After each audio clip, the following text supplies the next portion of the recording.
Thanks for joining me.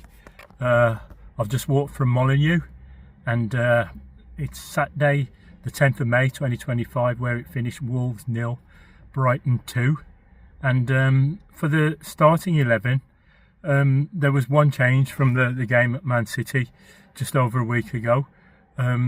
Strand Larsen was not picked or not fit to start the game, and Bellegarde was, I don't know if he was not fully fit either, but he was out, and Gonzalo Guedes was in, which meant that again Wolves started with a completely full international lineup of the 11, and it was that Brighton Udo or bogey team. We've lost again, and we dominated the possession, but as we know, football is about goals, not possession. It was about 55 to 45. I think we had 10 shots to 7.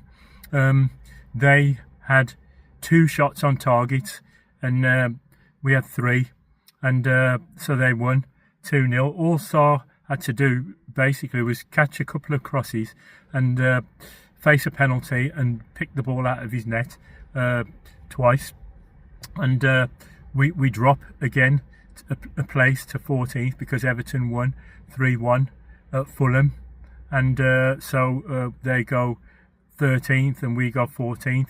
And I heard some fans behind me saying that we're on the beach, but I don't think so, because I think we gave 100%, and but they were just well organised side. We couldn't break down their defence or really open them up, and but having said that, we had 2 early chances after about 4 minutes. I think it was a free kick. Somebody lofted it into the box to Guedes, and he flicked the ball and it just went the wrong side of the crossbar.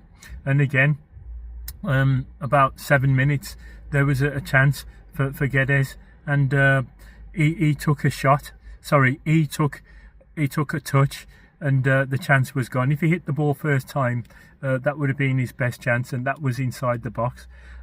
22 minutes, they had a goal. I think it was typically a Welbeck again, but it was ruled off for offside because their player was interfering with our player, was offside, so the goal was disallowed. And again, after the first real chance was a penalty. Somebody passed the ball back to Cunha, who was I don't know what he was doing in our box, but he mistimed the tackle.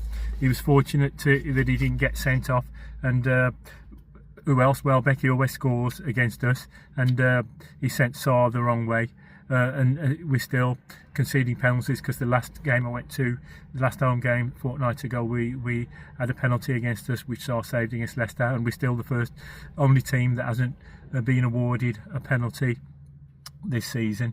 And after 45 minutes in injury time in the first half, Doherty he played a careless free kick across our goal, and it was intercepted by the 33, and but he frittered the chance away, so it went half time. We were 1-0 down, but the second half there was no changes immediately, which was a bit of a surprise, because I thought maybe Guedes could have been taken off, but in the 58-59 minutes there was a quadruple substitution. Doc came off for Rodrigo Gomez, Cunha went off for Larsen, João Gomez, who had a decent game, went off for Bellegarde, and Guedes went off for Sarabia. But it didn't really make a lot of difference, although Strand Larsen may have had a chance, but their defender made a last ditch tackle. 84 minutes, their player was slipped through, and he just chipped it over the advancing Sarr to seal the game. And I thought, well, the away game, we were 2-0 down after 88 minutes, and we still came back, and we got a 2-2 draw, but that was being wildly optimistic. Andre went off for Mane, the 17-year-old substitution, 72-year-old, the 17-year-old who made his debut. I think he played number 59. He won a header, he blocked a tackle, he had a few nice touches, a few runs, a few side passes, but is this the start of a fantastic career? Well, time will tell. But I don't really agree that we were on the beat. Brighton were just well organised. We tried, but it was just one of those days where we just got beat, and we've got no complaints. But the next game is Crystal Palace away. Next week it's the FA Cup final, Saturday the 17th, and then it's the following Tuesday, which is the penultimate match. And if Palace don't get any more points and we win our last two, we can overtake them. But as it is, we're behind Everton as well.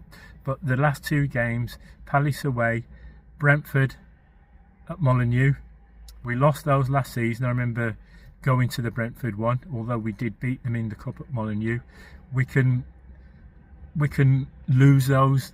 It's Wolves, but having said that, this is the new era under Vitor Pereira. We'll be optimistic. Hopefully we can get something out there, because there's a lot to play for. What will the manager do? Will he give minutes on the pitch to some of the fringe players, or will he maintain the status quo, keep the strongest 11 when possible? But as it is, we have to wait and see. But we lost here today, and whatever happens, we'll keep faithful to the Wolves. Thanks for joining me at Molyneux, where it finished Wolves 0, Brighton 2, up the Wolves. Yeah, I'll add a clip from a Brighton perspective by a good friend of mine who's a Brighton fan, Mark Rayfield. Thanks for your input. I'll just add this now.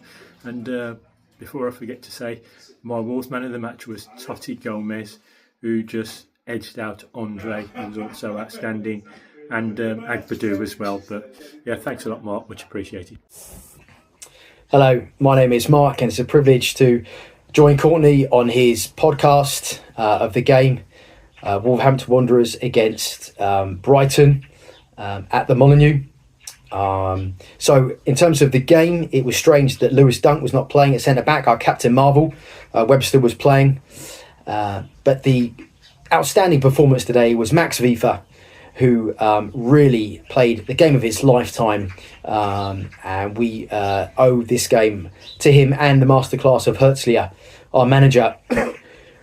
We were able to stop the formidable Wolverhampton Wanderers attack. It was a team effort though, but particularly Vifa, who had a howler here at the Amex in Sussex, but really paid back his manager by playing them a great match. The first goal was disallowed. Minte was marginally offside, but Welbeck shortly scored afterwards as Vifa was fouled in the penalty area. Should Cunha have got a red card? He was the last man. That's a big talking point.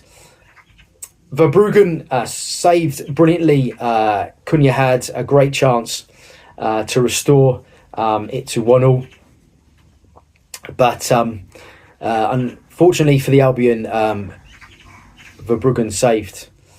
And in the second half, Gruder chipped Jose Sarr to seal the victory for the Albion, who collectively played a fantastic game, stopping the mighty Wolverhampton Wanderers, who have been on such a great run recently, despite their loss to Manchester City. The question is, can the Albion get into Europe? That 8th place, we're on 55 points. It is possible.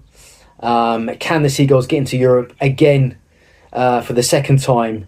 That is the big question. Thank you for listening. Up the Albion. Hey.